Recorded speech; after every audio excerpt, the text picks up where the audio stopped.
consolita de SQL. A ver, le voy a poner aquí en herramientas, Visual Query Builder. Ahí yo puedo ejecutar cualquier consulta. Yo le puedo poner grant resource to buscador. ¿Sale?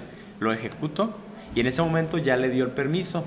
Es decir, que si yo me desconecto de System, dice usuario de buscador ha sido cambiado. ¿Desea compilarlo ahora? Sí. Ahí ya le di el permiso. Entonces, si yo regreso otra vez acá con buscador, abro una ventanita de estas para editar las consultas, para hacer consultas. Pego lo que ya tenía aquí yo anteriormente. Lo ejecuto y ya en ese momento ya me permitió. Es decir, que ya creó una tabla. Si yo refresco las tablas, me doy cuenta de que ya hay una tabla. Yo puedo agregar otra, create table, le pongo tabla 2, siguiente, siguiente, agrego un campo. El campo se llama campo 1, siguiente, siguiente, ejecuto. Ahí no me está dando chance, a ver, vamos a ver qué falló.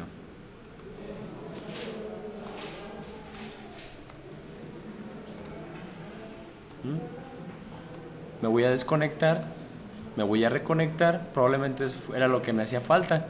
Cuando les falle algo así, desconéctense, vuélvanse a conectar y lo vuelven a intentar. Ahí voy a intentar crear nuevamente otra tabla y ahí ya me dejó. ¿Sale? Ahí tengo 3 tablas, hasta el momento no me sirven para nada más que para efectos didácticos. Ahora lo que voy a hacer es eliminarlas. Para eliminarla, drop table, la elimino, ahí, eliminar. Y si se fijan, ahí ya la eliminó. Drop table, eliminar. ¿Sale? ¿Para qué la estoy eliminando? Pues para crear las tablas que realmente nos van a servir para nuestra práctica. Una tabla es donde yo voy a almacenar ahí la información. Le voy a dar clic derecho, crear nueva tabla y ahí le voy a llamar ahora sí la tabla archivos, que es donde vamos a ir guardando el nombre de los archivos que vamos escaneando de nuestro CD. Siguiente, y a esta tabla le damos siguiente y ahora sí me voy a detener aquí en esta parte para darle en agregar nuevo campo. Un file es un campo, agregar, y el primer campo de ellos se va a llamar ID archivo. Va a ser un consecutivo que se va a estar generando. Va a ser de tipo numérico, de medida 9, eso lo dejo igual. Va a ser no nulo, no va a permitir valores nulos y va a ser la clave primaria de la tabla, lo que significa que va a ser único, nunca se va a repetir y va a identificar a cada registro dentro de esa tabla. Vamos a agregar otro campo que se va a llamar nombre, el nombre del archivo. Este no va a ser numérico, va a ser de tipo varchar 2. El varchar 2 es como el texto, ¿no? Si se fijan, hay varios tipos. Está el char, está el nchar, el nvarchar 2, el char varing, el carácter, el varchar.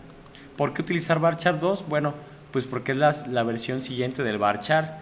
Y el varchar es un carácter, tú declaras un varchar de 255 y no es como los arreglos de que automáticamente lo aloja, sino que va creciendo. Si nada más guardas un dato que tiene 3 caracteres, está realmente guardando 3 caracteres y se va a extender hasta que llegue a 255. Es para ahorrar espacio el varchar 2.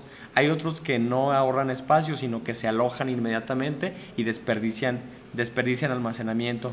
Por lo tanto, recomendable pues utilizar el varchar 2, ¿no? Ustedes pueden ahondar un poquito más en todos esos tipos de datos. Por ejemplo, los blob sirven para guardar imágenes, para guardar archivos dentro de la base de datos en formato binario. ¿Qué más? Pues ahí tienen todos esos tipos de datos, ¿no? De los más comunes que vamos a utilizar el varchar 2. No nulo, ok. Ahí tenemos ya 2 campos, vamos por el tercero. El tercero se va a llamar extensión. Va a ser de tipo cadena también, varchar 2. Y va a ser no nulo, aceptar. Le pongo nuevo campo. Se va a llamar ID disco. Es decir, a qué disco pertenece este archivo. Y el ID disco va a ser de tipo numérico, no nulo. Ok, hasta ahí con esos campos es suficiente. Yo aquí me fijo que la extensión tiene 9 de longitud, el nombre tiene 50. Como el nombre va a tener nombres larguísimos, yo le voy a dar doble clic y le voy a cambiar de que en lugar de que sean 50, sean 255. ¿sale? Para darle mayor espacio de almacenamiento a los nombres de archivo. La extensión, pues con 9 nos basta y sobra, por si hubiera extensiones muy largas. Por lo general las extensiones son .doc, .xls, .exe, así, ¿no? El ID disco, ahorita vamos a ver a qué me refiero. Le damos siguiente, listo, ejecutamos. En ese momento se crea nuestra primera tabla, la de archivos. Vamos a crear la segunda tabla que vamos a ocupar, la segunda y última tabla en este día. Se va a llamar discos. Siguiente, siguiente, y le vamos a crear únicamente 2 campos. El primero de ellos se va a llamar ID disco, va a ser tipo numérico, no nulo, clave primaria, ok. El siguiente campo se va a llamar nombre. Este se refiere al nombre del disco. Incluso aquí lo podemos poner como comentario. Se refiere al nombre del disco, ¿sale? Va a ser no nulo y ya le doy no, en tipo varchar 2, ¿sale? El nombre del disco puede tener también 255 caracteres, ok. Le pongo en siguiente, y ahí me crea el SQL, lo ejecuto. En ese momento yo ya tengo mis 2 tablitas listas para recibir datos, ¿sale?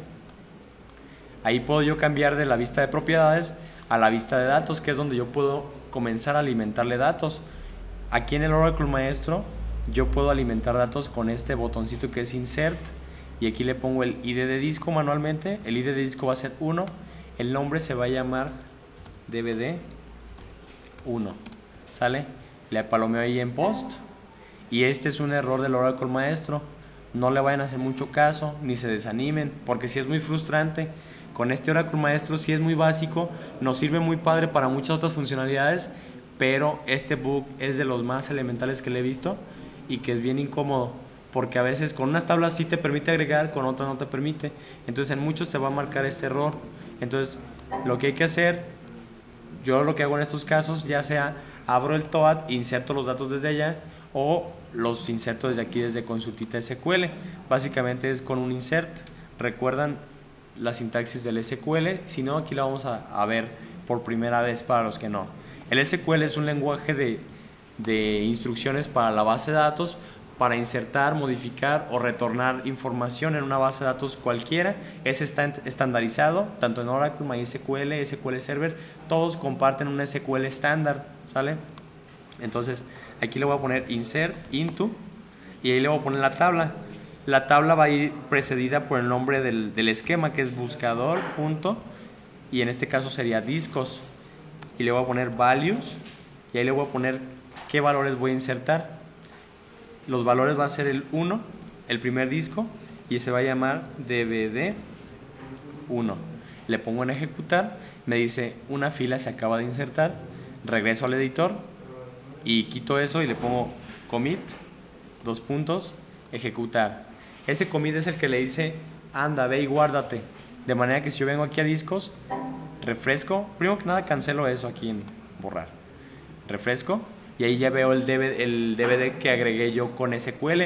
Si yo regreso a mi vista del Query Builder y vuelvo otra vez a un insert y le voy a poner DVD2, le pongo en ejecutar.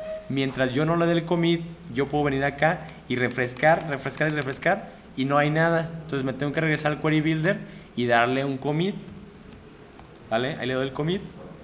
El commit lo que hace es decirle a la base de datos, ya quiero que lo guardes. El commit forma parte de un concepto que se llama transacciones en las bases de datos.